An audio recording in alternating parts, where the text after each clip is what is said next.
السلام عليكم ورحمة الله وبركاته. أهلا بكم في قناة الربح مع محمد نور. وأرجو أول ذلك أن تشتركوا وتفعلوا زر الجرس ليأتيك كل جديد. ويا ريت ما تنساش تدعمنا باللايك الجميل وتسيبنا تعليق أسفل الفيديو. موضوعنا النهارده بقى موضوع مكرر لدرجة إن أنا زهقت ومليت منه. موضوع إيه؟ موضوع البوتات. بوت الجنيه السوداني. طبعا ده بوت جديد نازل باسم جديد. طب إيه اللي هو مختلف فيه عن البوت القديم؟ صدقني هو وصدقني هو نفس الشخص اللي عمل بوت الجنيه المصري وبوت دولارات، بس بيغير الاسم لما عرف ان البوت بقى مشهور اللي هو ما بيدفعش حاجه وناس كتير عرفت عنه. وعلى فكره البوت ده لما يشتهر اللي هو ما بيدفعش والناس كلها تعرف ان البوت ده مجرد اشتغالات اللي هو الجنيه السوداني، فصاحب البوت طبعا هيقعد يفكر يقول لك خلاص البوت ده اتحرق. طب ايه الحل الجديد؟ طبعا الحل الجديد اللي هو هيفكر فيه هيقوم عامل بوت الجنيه الصومالي، وهو هيفضل يخش على كل البلاد كده لحد مجرد ما يلاقيش بلاد اللي هو يقولها، فبيقوم مغير الاسم ومغير الرقم اللي هو بيشتغلك اللي هو هيقول هيدولك في الاخر وما بيدولكش، بيقوم مغير الحاجتين دمت وبيقوم عامل بوت جديد. وطبعا الناس برضه بتخش والناس بتجرب، وجايز يقول لك لا جايز ده هو ده بيكسب، وجايز ده لا التاني ما كانش بيكسب، ده هو الصادق وده اللي هيكسب. طبعا انا مش هتكلم كتير لان اتكلمت كتير في الموضوع ده وزهقت منه، والناس بينها هي بتحب تجرب وبتحب الدعوه. طيب احنا دلوقتي هنشوف البوت دوت شبه البوتات القديمه ولا هيكون مختلف، وايه اللي بيقدمه مختلف، وايه الرقم الجديد اللي هو هيشتغلنا بيه المره دي. فيلا بينا نشوف الاشتغاله الجديده، تابعونا.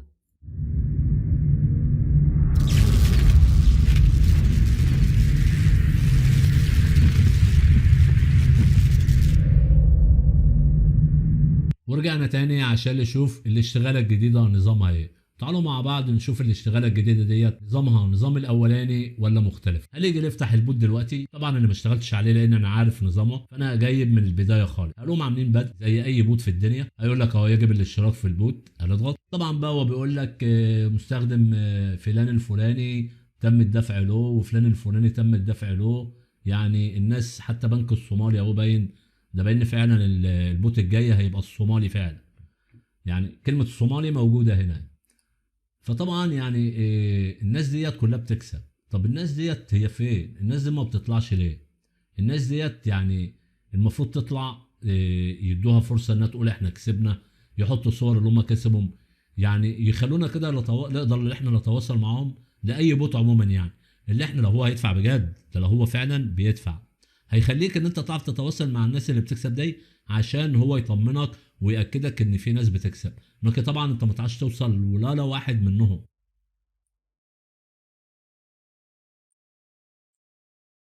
طيب المفروض ايوه هو كده فعلا الهديه.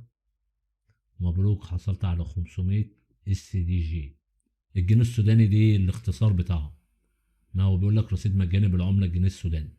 تمام، يعني 300,000. فالناس فعلا خدت ال 10,000 لقيتهم قليلين، فقالوا له بعد اذنك احنا عايزين مكسب اكتر عشان ال 10,000 دول يا دوبك عم بنخرج من البوت بيتصرف، هم عايزين فلوس اكتر. فالراجل عندهم يعني 300,000 عشان يتبسطوا مش هيصوا جنيه، ويمكن سحبوهم واستلموهم من السودان كاش بدون اي مشاكل وبدون اي رسوم للسحب. اكيد طبعا هو هيديك فلوس للسحب، مش لما عرفت تسحب الاول يديك فلوس ولا ياخد هو فلوس؟ تمام، هو ده يعتبر البوت نفس اي بوت، نظام اي بوت، هو الارقام بتتغير والاسماء بتتغير، مفيش حاجه بتتغير في النظام كله. هو لو صادق فعلا زي ما بقول لكم يخلي الناس اللي بتكسب ديت اللي انت تقدر تتواصل معاها. فهي ديت نقطه لو اي بوت عملها. يعني اقول لك على حاجه وخليك ماشي على الموضوع ده عشان ما تضيعش وقت. انت طلع اي بوت جديد خش فيه، لو قدرت تتواصل مع الناس اللي هي فعلا سحبت فلوس اعرف ان البوت ده صادق وهيكسبك. خلاص، والله خليك متفق معايا على كده.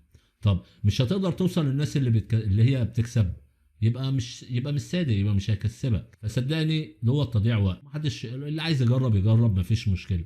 وانا متاكد ان انتوا هتيجوا في التعليقات اسفل الفيديو هتقولوا فعلا ان البوت دوت تضييع وقت، وفعلا احنا جمعنا ال 300,000 اللي هو بيقول عليهم وفعلا محدش عارف يسحب زي بوت الجنيه والدولارات والكلام ده. كل التعليقات اللي موجوده اسفل الفيديوهات بتاع بوت الجنيه المصري وبوت دولارات والكلام ده كله بيقول ان هو فعلا جربه ومحدش عارف يسحب.